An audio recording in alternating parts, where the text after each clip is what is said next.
Hi there, this is John from Commercial Real Estate Online. Welcome to the program. This is the podcast show for commercial real estate agents and brokers around the world. In this program, you will always get plenty of tips, tools and ideas in commercial real estate brokerage, sales, leasing or property management, office, industrial or retail.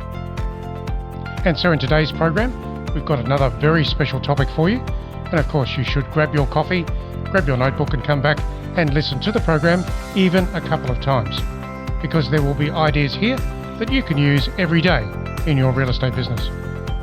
And by the way, the website for us is commercial-realestate-training.com. And now on with today's program, and I'll catch you at the other end.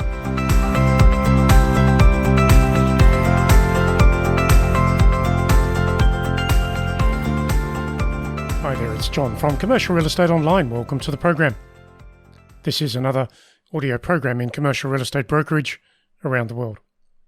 And what I have done here today is to select a very special topic from one of our courses. It's actually a course about listing and how you can get more listings in commercial real estate. So the audio is quite specific. Indeed, it is the way in which I create listings and have done so for many years. It is my system. I hope you can use it and drive your business forward accordingly. And of course, you can adjust my system to suit your location, your property preferences. So that's the topic for today. Make sure you prepare for the audio program and make your notes and drive your business forward through the ideas that I'm giving you here. As I said, it's part of a listing agent's course. I'll put the link here below if you'd like to check out the course as well. So here's the audio, and I'll catch you at the other end.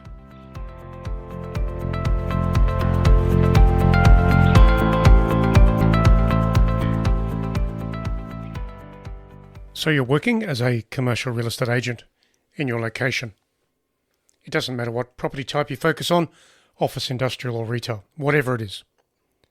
So the question now is, how do you list more quality commercial property? That is office, industrial or retail.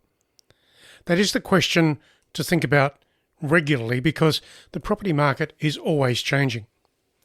And if you think about the market today, it is full of opportunity in most locations around the world. There are investors looking to put some money into property, and of course those other owners that already are in commercial property would like to change their investments, upgrade or expand. So you can do all of that. You can work with those people.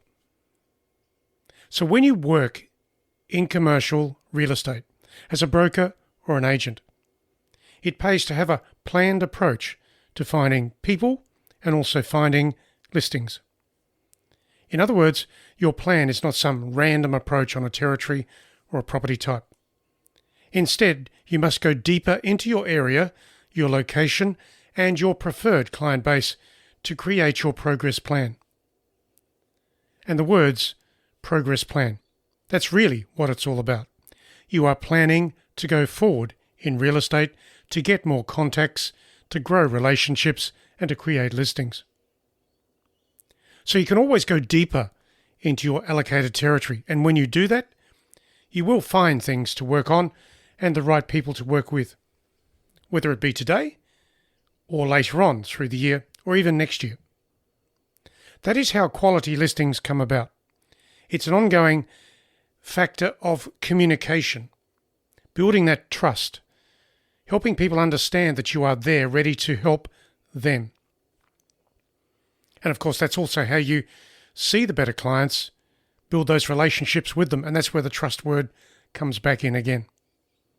So clarity in brokerage is a good thing, and I go back to the fact that your plan will take you forward with more high-quality listings, and that's what you want.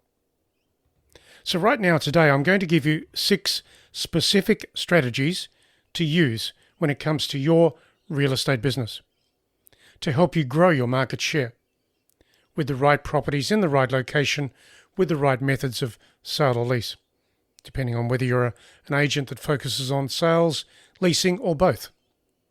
So here are those ideas to help you get this process firmly established in your real estate day and to set your plans around 6 things.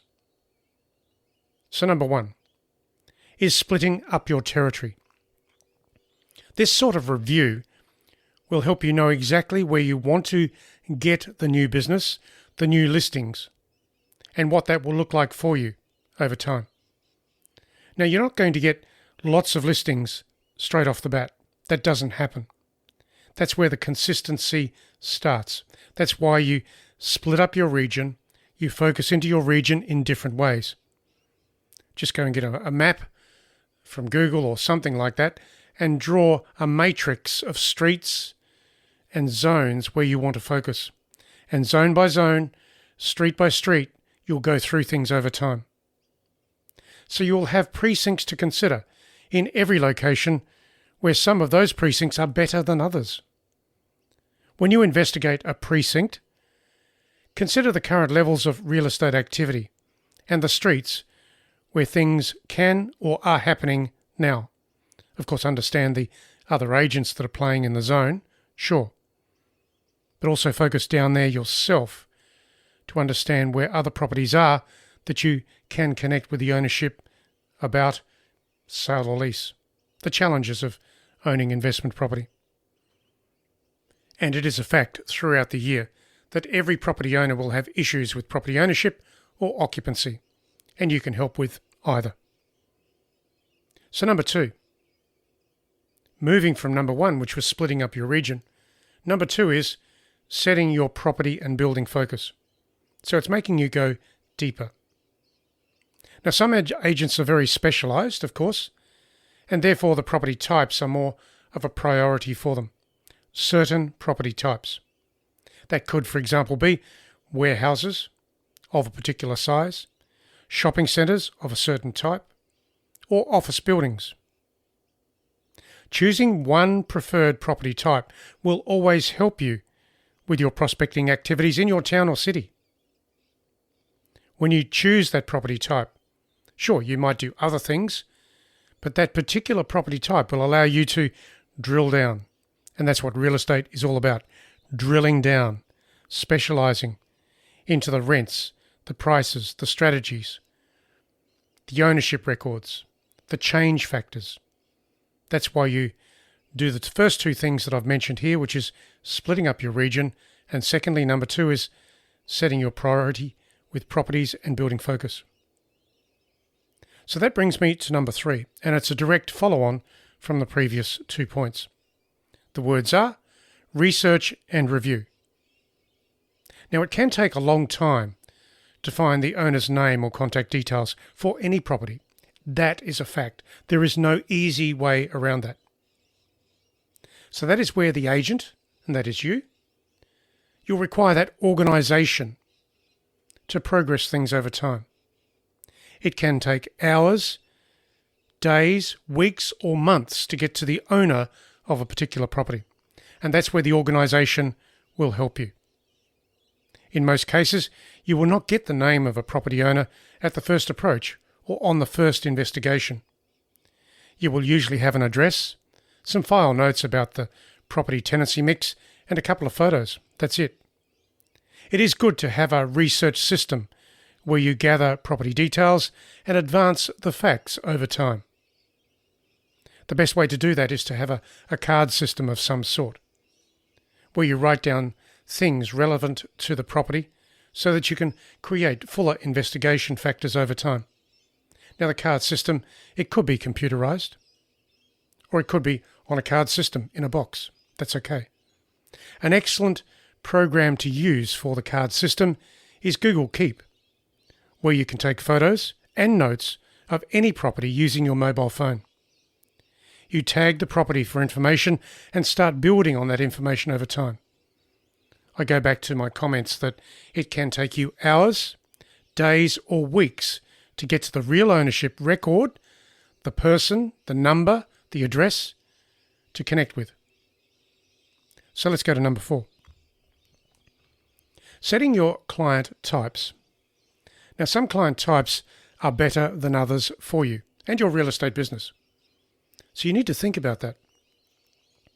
Consider the differences between investors, landlords, and business owners. Also consider developers, landowners, that's vacant land, and the franchise groups. So I've given you 6 different segments of client types there. Just to repeat: investors, landlords, business owners, developers, landowners, and franchise groups. They can be your clients. So focus into 2 or 3 of those. So how will you work with those people? And what would they want from you as a real estate specialist locally? They have property needs and challenges through the year at different times. And of course, you can help with that. I go back to the point here that you don't know when their next needs will arise. That's why you have to connect with them frequently to bridge that information link so they remember you with the right time with any information requirement or challenge that might pop up. Knowing the people is a matter of splitting up your database or your client lists into groups. Now you can do that on a spreadsheet. You don't have to put it in your database initially because the database is more for active things, active activity, active clients and properties. I'm talking about prospecting, which is really the stage before activity with certain people and properties. So when you capture the information into a spreadsheet, or if you know how to use Microsoft Access, that is a very powerful tool to use. From that point on, you can make calls into your lists and keep up your discussions, honed to the requirements of each group. For example, your discussions with investors would be very specific. Your discussions with landlords would be very specific. And each discussion would be built around questions, discussion points, facts of the local area. That's why when you split up your lists, your conversations become more converting, which is what you want. The question to think about is where you may find the most amount of new business or client activity and what that could be for you from those groups. Again, the groups are the investors, the landlords, the business owners, the developers, the landowners, and the franchise groups. So match your services into that group and create a prospecting dialogue to suit. It's so easy. When you simplify and break down your real estate business, things are a lot easier because you're not spreading yourself too far. You're not trying to talk to dozens of people in different groups. You're talking about a certain zone, certain groups of people, key questions, key conversations, and tracking your progress. Let's go to number 5. So you're prospecting. You're talking to people. Number 5 is determining features and facts about your location. Understanding where things are and what is happening in your area will always be of benefit to you. For example, since most of your conversations are with local people, you can talk about the local roads, transport, zonings, investment results, prices, rents, and new developments. So when you drill down into those facts, your conversations become more interesting, more relevant, and that allows you to have another conversation with the same person later on. So don't forget about adding the rents and the prices of property in your region to your conversations and your research.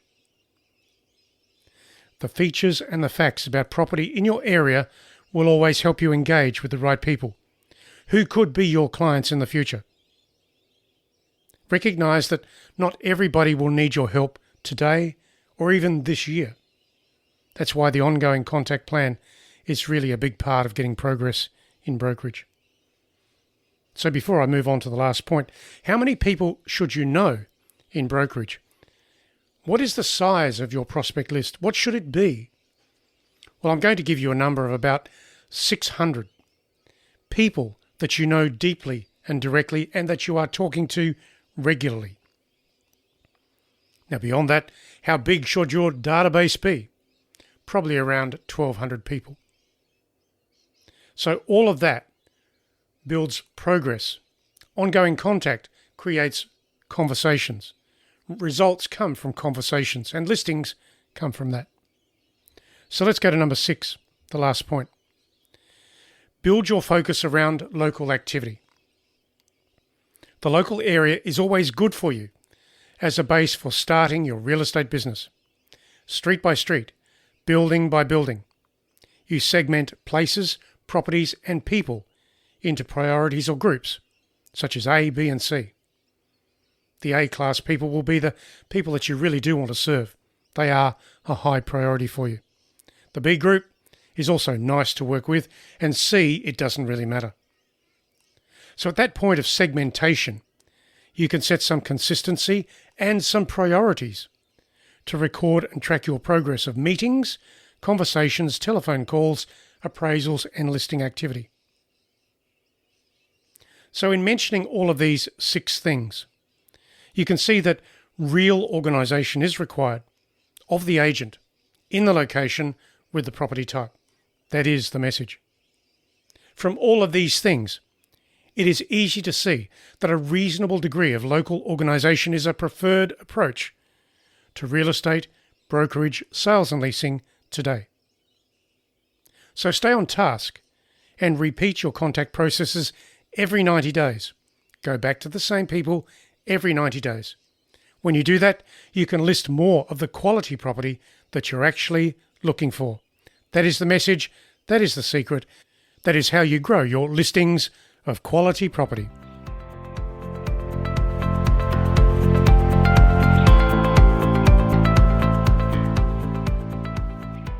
And so that is the program for today.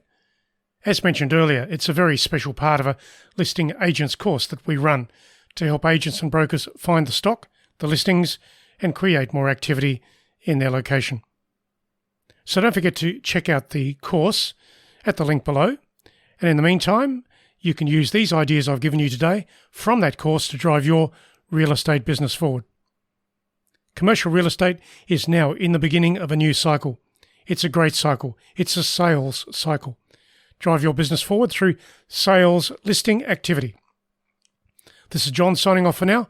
I'll catch you again at the website, which is commercial-realestate-training.com. Catch you soon. And so that is the program for today. Plenty of things there for you to think about. That's what real estate is all about. Thinking, planning and doing. Every day you can improve the things that you did yesterday. And consistently so, over time, will give you the leverage points that you want as a broker to grow your market share and of course attract listings and clients. So in closing, don't forget to visit our website, which is commercial-realestate-training.com. I'll see you there with many other tips, tools and ideas in commercial real estate brokerage around the world.